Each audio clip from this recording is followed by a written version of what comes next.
long sustained sounds, techniques to play that. Instead of just using slides, I prefer to divide them using hammer-ons and pull-offs. The pull-off serves as a small booster. It's like decentralizing the hit. We have a small hit here. Also, I personally like the sound of the hammer-on pull-offs. If I'm playing, instead of using slides, I like the hammer-on pull-off combinations. There are no harder techniques. If you're using just slide, it's basically just one technique which we are mastering.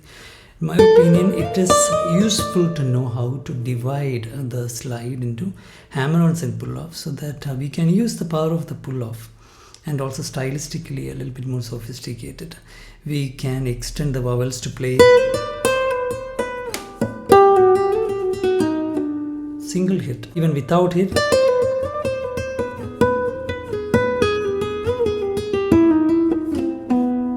For example, this is a simple practice which can help us to master hammer-on and pull-off.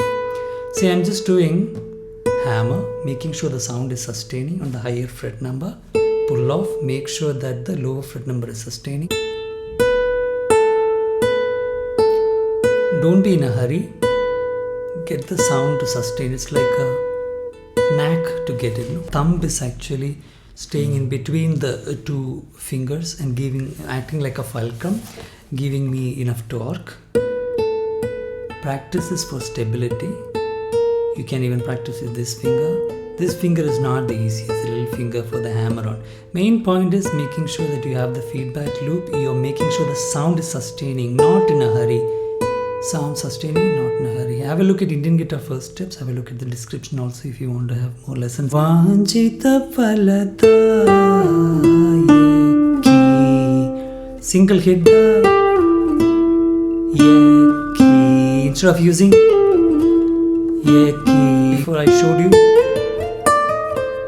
here also instead of doing single slide, I find it more precise and more arranged, more thought out. We know where we are going to divide the slide using hammer-ons and pull-offs. And like I said, I personally like the sound. There are of course masters who can play the whole thing with just slides, but they are masters. They can do whatever they want.